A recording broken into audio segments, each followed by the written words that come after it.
Today we're diving into one of the most disturbing cases in true crime history. This is Hold My Sweet Tea.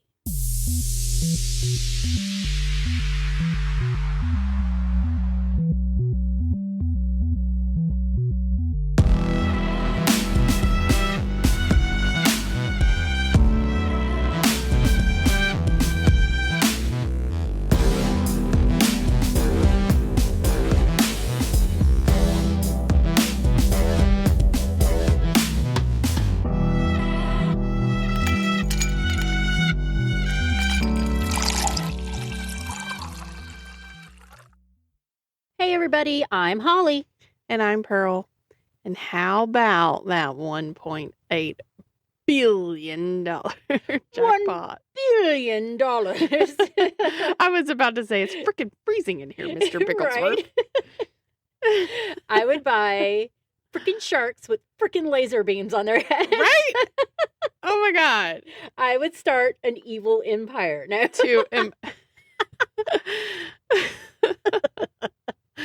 Right. I'm going to start cryogenically freezing all my friends. Yes, there we go. Oh, you're dying? Freeze you. You're frozen. See you in a few years. Hopefully. Maybe. No, but honestly, I think if I won that much, first of all, I wouldn't know what to do with that much money at all. Yeah, it's like, a lot. It's mind-boggling. I think the payout on it, if you took the lump sum payout, is like close to 800 million, I think. Yeah. It's somewhere right there. So you're almost right back at it. I'm like, we're old. Yeah. We could finish our lives. Oh my God, yeah.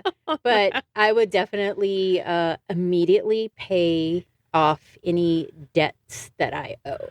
Yeah. And then you're going to do the Bugatti challenge? No, I'm just kidding. No. I'm like, other than my stuff being paid off, I don't know that anybody's even going to know.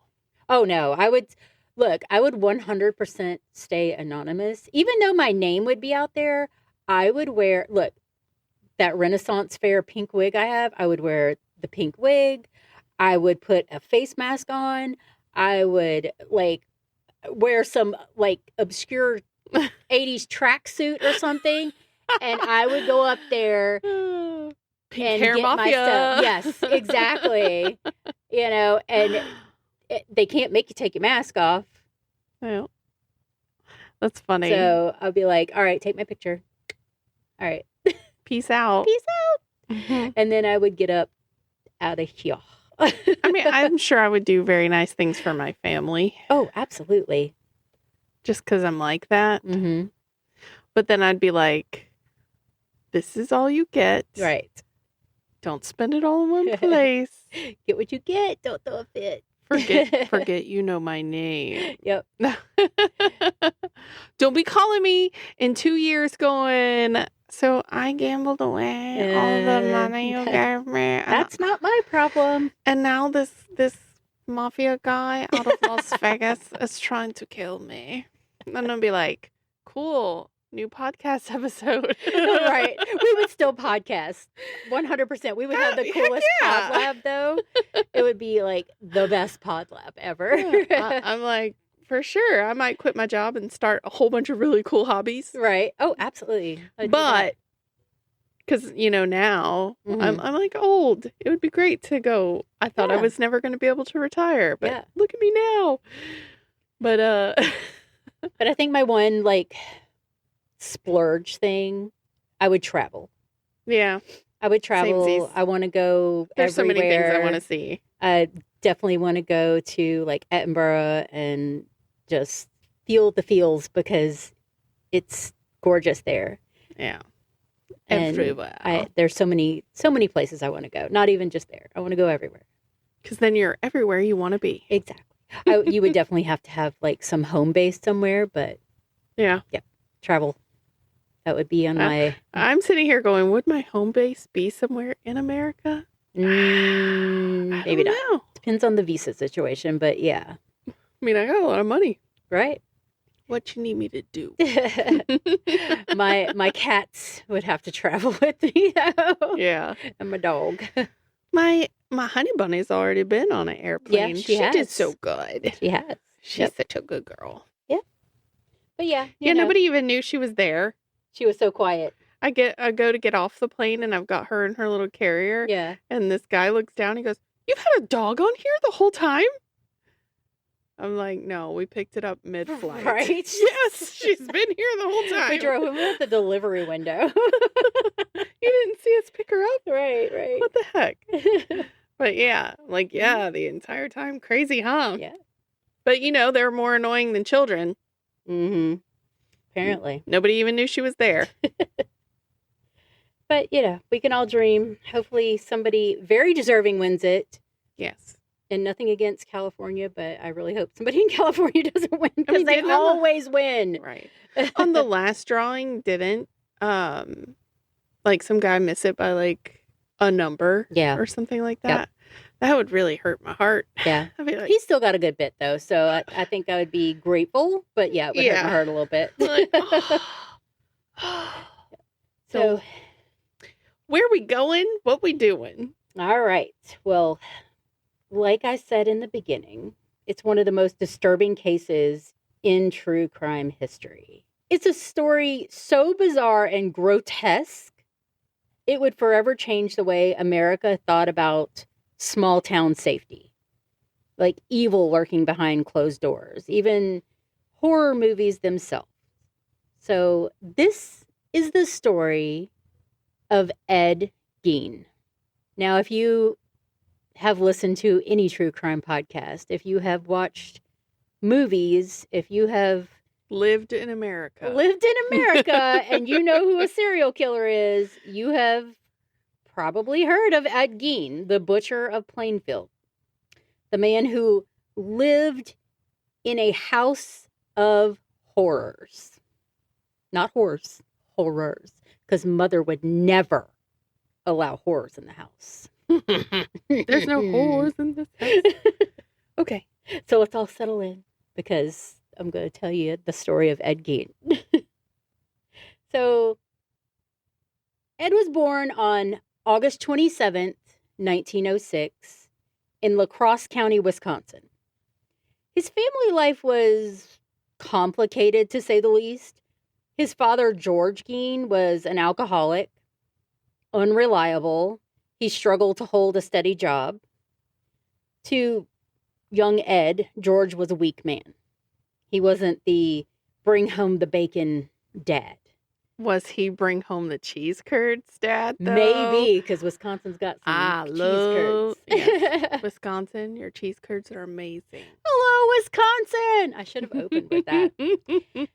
But it could be due to that his mother, Augusta, despised her husband. She saw him as a failure. And she made sure her sons knew it too. Like, she talked shit about her husband constantly. Augusta was the dominant force in the household. Obviously. She was deeply religious, strict, controlling, and obsessed with her own twisted sense of morality. She taught Ed and his brother Henry that women, other than herself, were corrupt, sinful, and not to be trusted.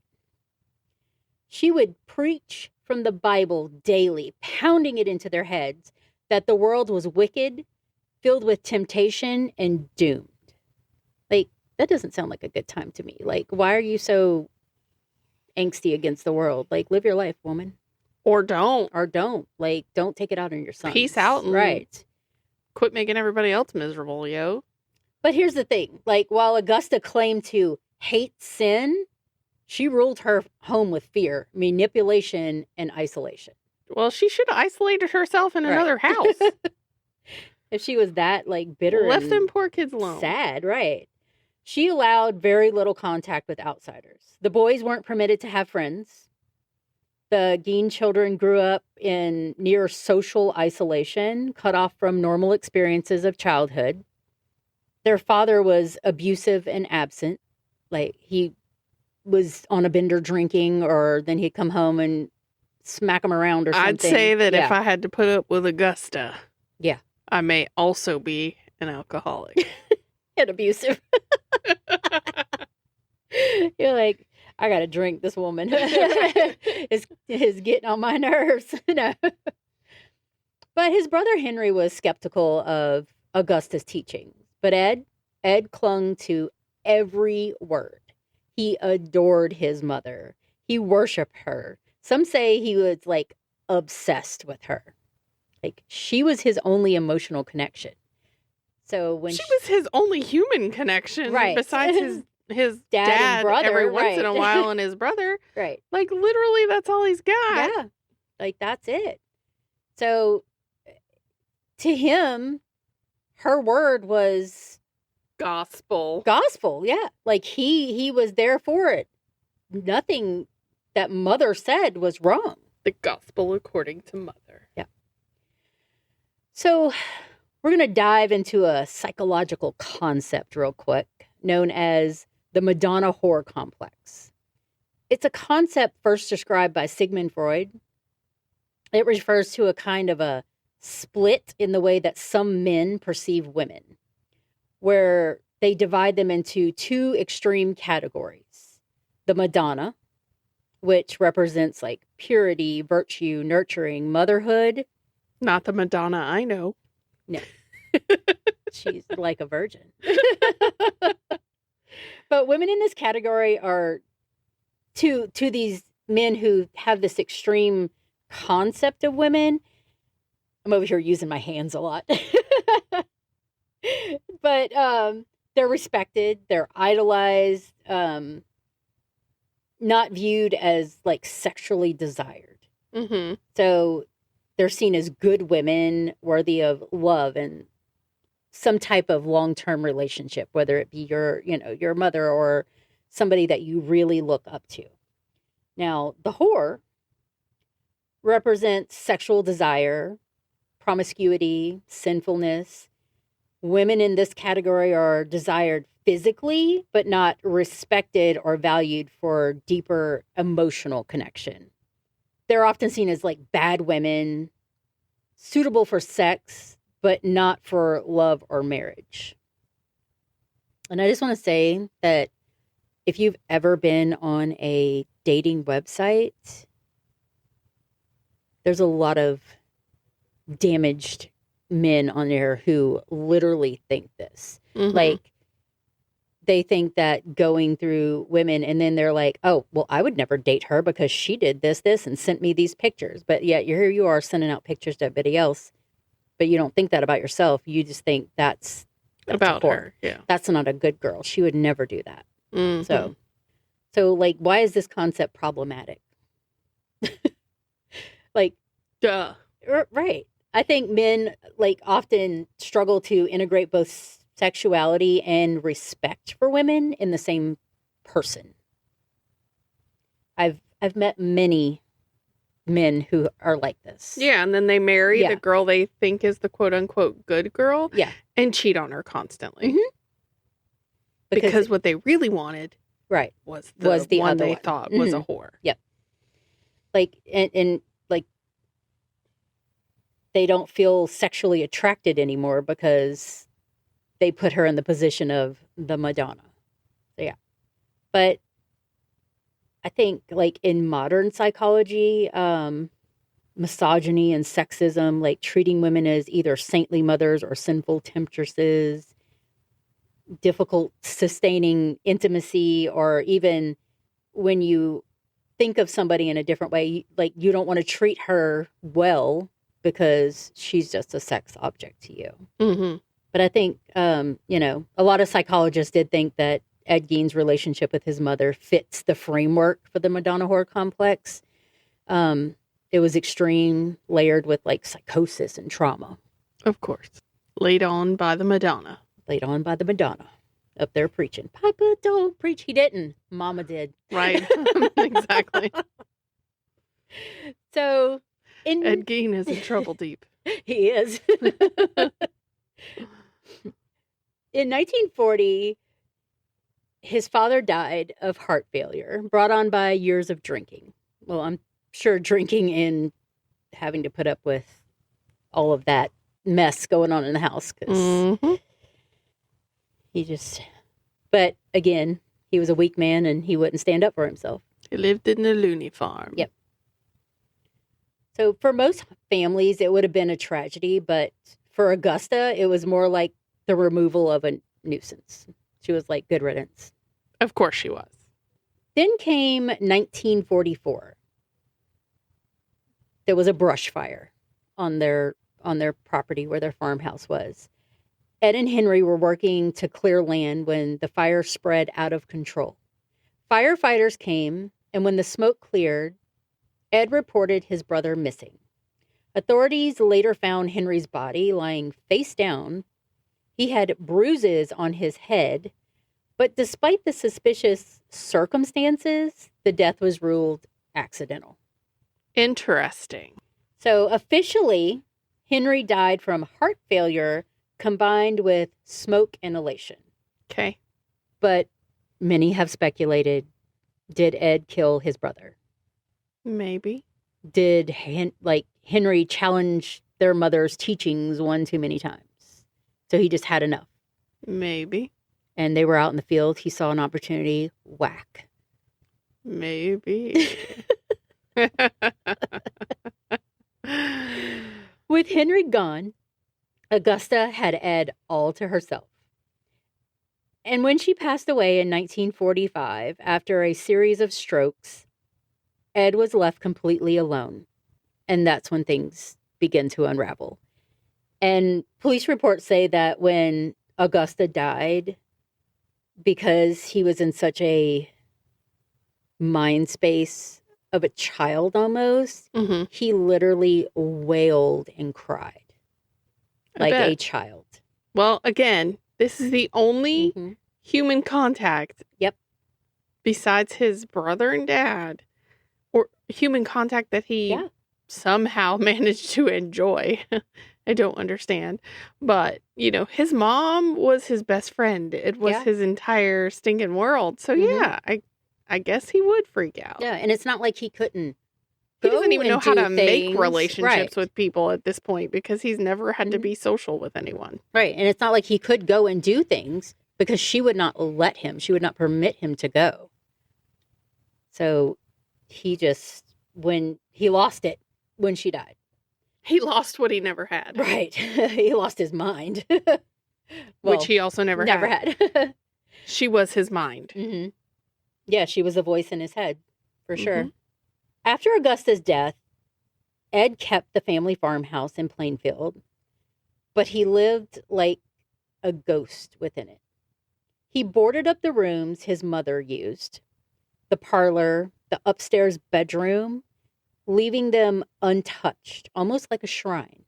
So in the rest of the house, dust would gather, cobwebs would spread, just trash and stuff everywhere. But he preserved her space perfectly. Meanwhile, as the house descended into chaos, discarded food, broken furniture, he just got to a point where things just got darker in his head. Getting more depressed. The home literally became the symbol of Ed's deteriorating mind. I'm sure. But neighbors described him as quiet, odd, but generally harmless. He did odd jobs around town. So I guess at this point he had to figure something out. So he take care of himself. He would do something. He babysat children. What? Yeah.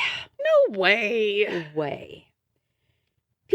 People thought he was eccentric, maybe lonely. No one could have guessed what was festering inside that farmhouse. And I mean festering. So let's talk about his victims. So his first known victim was Mary Hogan, a tavern owner in Pine Grove. She disappeared in December of 1954. The case went cold, but some of the locals would joke that maybe Ed had something to do with it.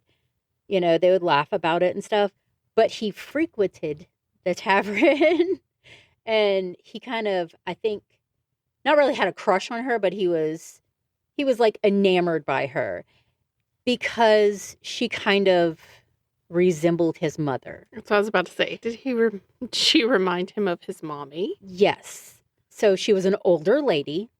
All of his victims were older. So she was an older lady, and he kind of made this whole like mother symbol out of her. So 3 years later, on November 16th, 1957, another elderly lady, Bernice Warden, the owner of a local hardware store, vanished. Her son, a deputy sheriff, grew suspicious of Ed when he realized Ed had been the last customer in the store. Oh. So he went in there for some stuff, and I think he got some kerosene and some other stuff. And back then, they would write you out a ticket. Mm-hmm. So that was your receipt. So they would write what you got, the price of it, the total, your name on it, and you got a copy of it. So there was a copy in the book. So authorities went to Gein's farmhouse to question him. But what they found has, I think has literally haunted everybody that was involved, because it was unlike anything anybody had ever seen. Ever? Ever. Inside the farmhouse, deputies stumbled into what could only be described as a nightmare. They found a body in a shed. At first, they thought it was an animal, but then they realized it was a human body. It had been decapitated, hung upside down by her legs, and gutted like a deer. I was about to say, so basically dressed like an animal. Because he was taking her skin. So he was skinning it like an animal, Mm-hmm. Like you would do a deer, you hang them, gut them, let the blood drain out, and then skin them. We know this because we live in the South. I've never gutted a deer. But the body was Bernice Warden's body. Mm. Have you ever gutted a deer? Not personally. I've been present. No, not me. I didn't do it. I think when it comes to an animal, I'm like, ew. But then I watch something like Terrifier, and I'm like, oh, okay. Well, we just split her completely in half. I've literally told people to not set, like, they have like the reels where the dogs are like running and then they like slam into a wall or something like that. I'm like, please don't send me stuff like that. It really bothers me. Yeah. Like animals are like, no. And they just look at me like, you watch horror movies and you're like, oh, well, that's interesting. Yeah. And I think that's why everybody looks at me and goes, what is wrong with you? Right. Like, nothing's wrong with me. What is wrong with you? Don't know. But that was only the beginning of what they were to find. So in the house, these are just some of the things that they found. Chairs upholstered with human skin, lamps, human skin lampshades. I bet that smelled good when the light came on. Skulls turned into bowls, like he was eating his Cheerios out of somebody's skull. Masks made from the faces of women. A box filled with noses. Just random noses. What? And when I like was reading this and put, making it into my script and everything, all I could think of was going to the pet store and that section where they have pig ears and stuff and like little pig feet. They have noses too and everything. Yeah, they have all that. Mm-hmm. And like I was like, oh no. Now every time I look at them, I'm going to think of that. You're going to think of human noses in a box. Oh my gosh, that's so Is there any noses? There are pig noses in there. But also I'm like, so he's very crafty apparently, right. But just with the wrong kind of material. Exactly. But most disturbingly, what appeared to be a woman's suit made out of human skin, complete with breasts, was found. Wow. Yeah. He would collect trophies from, things, but he would also make them into things, so he had it around him. But then he made the human skin suit because He admitted he literally wanted to crawl inside the skin of others to become his mother again. So he wanted to be his mom. Yeah. There was also, and I didn't put it in here, but I feel I should mention it. There was also a belt made of nipples. Oh my God. He also had, I think there was also like vaginal parts and things like that in boxes. He had all these things like just all over the place. To idolize your mother to the point of trying to use other women's body parts to recreate her so that you could wear her. Yep. Ugh.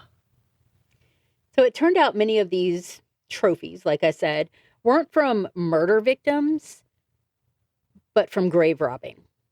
Oh, interesting. Yeah. So he confessed to digging up the bodies of recently deceased women who reminded him of Augusta.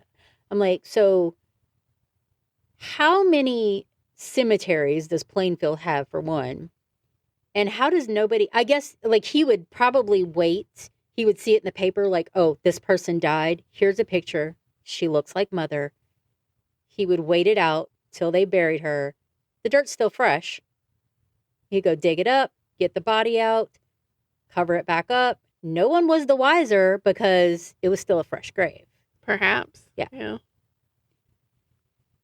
So he would take their corpses home. He would dissect them and use their remains to build his twisted collection. I'd imagine he was saving parts for when he had to remake stuff because it just like completely crumbled, rotted, whatever. I'm just yuck. Yeah. So the town of Plainfield was literally shaken to its core. And I guess so. Like, I don't know if you've ever lived in a town where you're like, see the same like person walking all the time or doing something. You're like, oh, there goes old crazy Joe. And then you find out how crazy Joe was. Right. And Joby Doo be crazy. Chicken Voldemort. Had to throw that in there. And then this person turns out to be this monster that is doing all this stuff. People who like once trusted him as a babysitter, like realize that he's like this living nightmare that was living down the road. So he did confess to the murders of Bernice Warden and Mary Hogan and the countless acts of grave robbing. So once he was caught, he was really like defiling corpse. Yeah, and charges, he did. Yeah, and he did. Stuff. He defiled, and there was also necrophilia involved. So he wanted to be abuse of a corpse. So there was all this stuff that was going on with these corpses, and then he would dissect them and just like you go into a guy's workshop and he's got little spare parts and boxes and stuff and nuts and bolts. That his spare parts were body parts, pretty much. Because making the skin suit and all this stuff was his craft. So he was declared insane and unfit to stand trial. He was committed to Central State Hospital for the criminally insane. It wasn't until 1968 that he was finally found guilty, but still legally insane. And he spent the rest of his life in a psychiatric institution. He died in 1984 at the age of 77. And funny thing is he was buried in the Plainfield Cemetery, not far from the graves that he once robbed. Did they put all the pieces back? Did they go, oh, maybe this is you, maybe that's you? That'll be an update I will give you on the next episode, because I didn't even think about that. Like, yeah, I'm wondering what'd you do with all the parts? But also, DNA testing was not a thing then. But so how would you know whose you could parts look were at who? A picture and go, yeah, this was your nose. Right. I think that was my mom's ear, but the vagina, I don't know. I've never seen it. Right. That may be problematic, but I'm just saying, like, I don't know about those nipples do either. With all that? I was only like a baby when I saw them. I can't imagine you keeping all of that in evidence. Right. Gross. That's why I'm like, what did they do with all the stuff? Right. So, if any of this sounds familiar, and if you have never, heard of Ed Gein before, there were movies inspired by Ed Gein. Lots of them. Psycho. Mm-hmm. Norman Bates. Mother was his only, fixation. He, after she died, he kept her up in the attic in her rocking chair, and he fixated, and he killed other women and stuff. The Texas Chainsaw Massacre. Leatherface. Right. Wearing human skin. There was Silence of the Lambs. Yep, Buffalo Bill and Silence of the Lambs in the skin suit. In his skin suit, because he wanted to be a lady. Absolutely. Dude looks like a so his lady. legacy and his cultural impact, big. Is big, yeah. The terrifying strangeness of his crimes went beyond murder. It was about obsession, grief, isolation, and madness.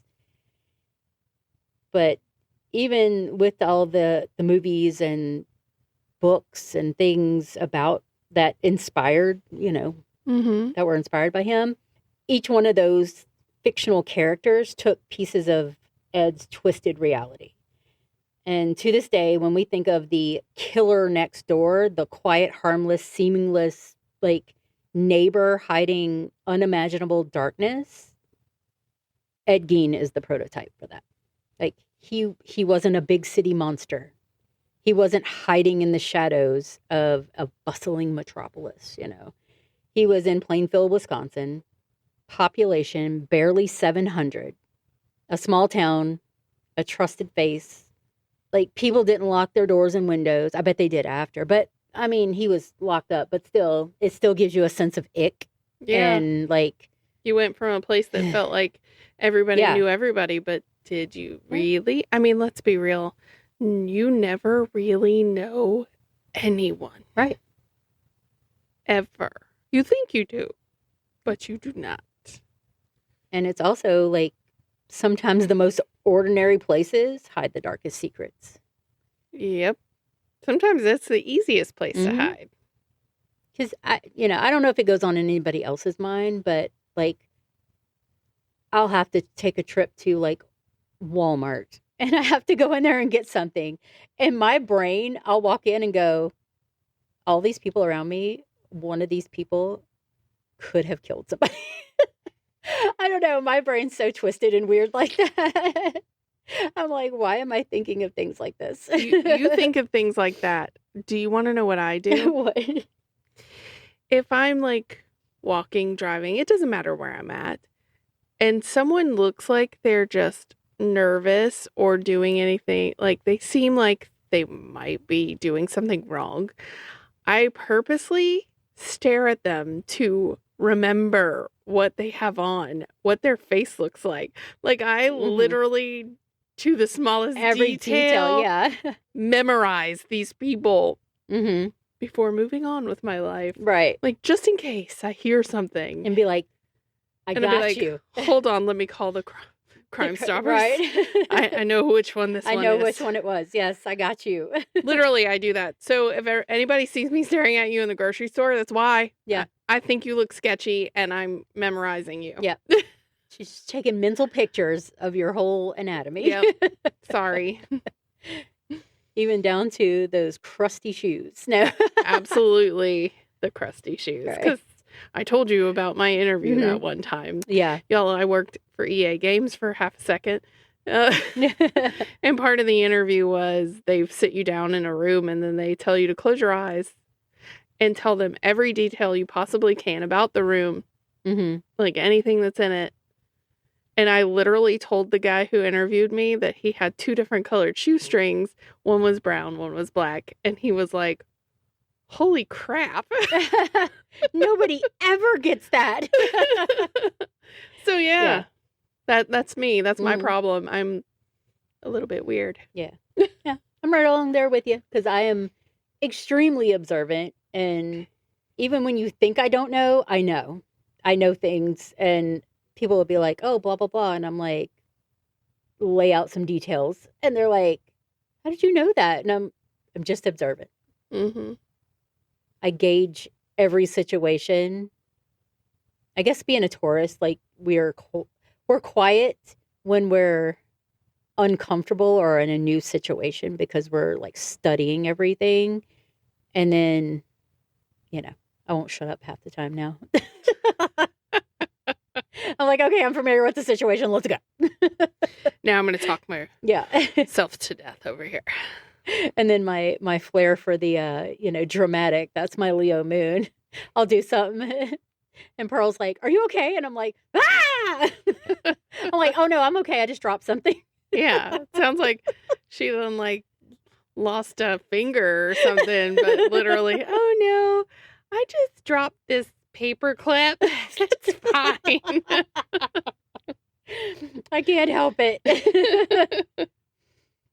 Like, what the hell? My Leo people know what I'm talking about. It's the drama.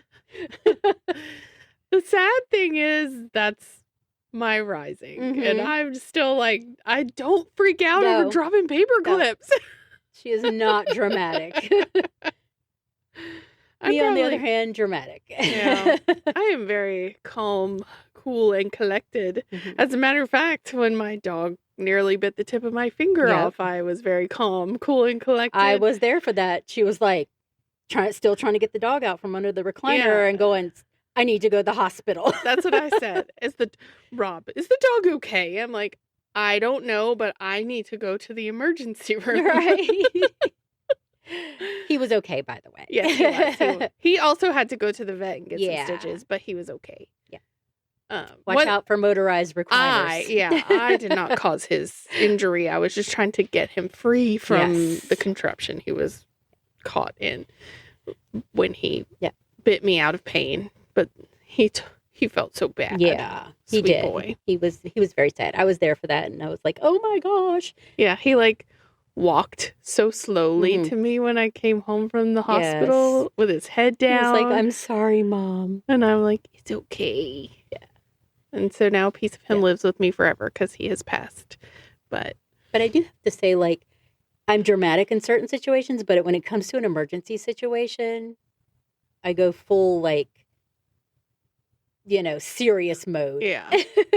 Yeah. So I know I think the first responders, when my mom had that incident while my sister was on her honeymoon, were kind of surprised at just how chill I was. Yeah. Even the dispatcher, when she asked me 6 times what the address was, and she's like, I just wanted to make sure you weren't giving me the wrong address in case you were like frantic. I'm like, I'm not frantic. I'm about to get annoyed though, because this is the 7th time I said the address. Like, can we wait till you pick her up? Then I'll get frantic.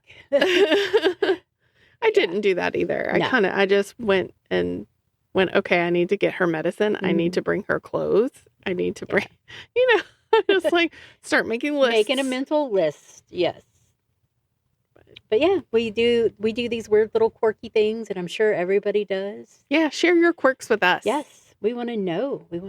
And again, the reason I did Ed, because it is not in the South. It is in Wisconsin, the utmost top of the United States.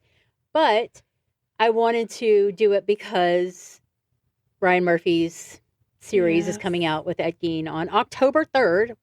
We are not sponsored, but I am so ready to see it. So, we're gonna watch it. If you weren't familiar with him, now you are, and now you can watch it and be like, bruh. Also, it. Yes. Welcome to Derry. Yeah, that. Yeah.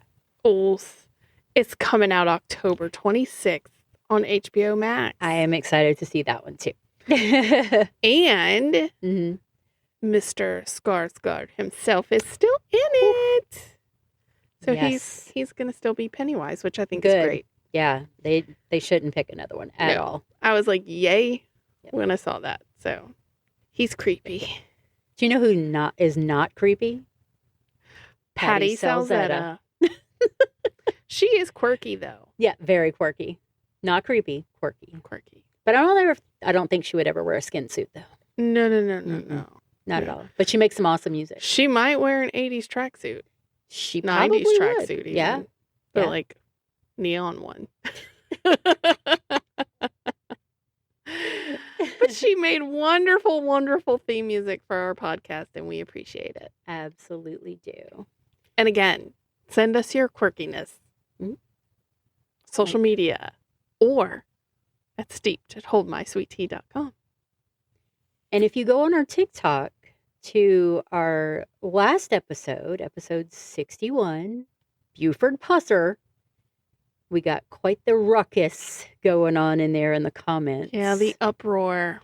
But, interaction. But also tread lightly because yeah, some people are just yeah, straight out ugly. And but, we're just leaving it all up there for people to see. But we had some interaction and we did answer quite a few people. So, yay. There were some ignorant comments on there. Yeah. But we had comments and we, we appreciate that and we love the interaction. So interact with us. And as always, Hold My Sweet Tea is a Drunken Bee production. Bzzz.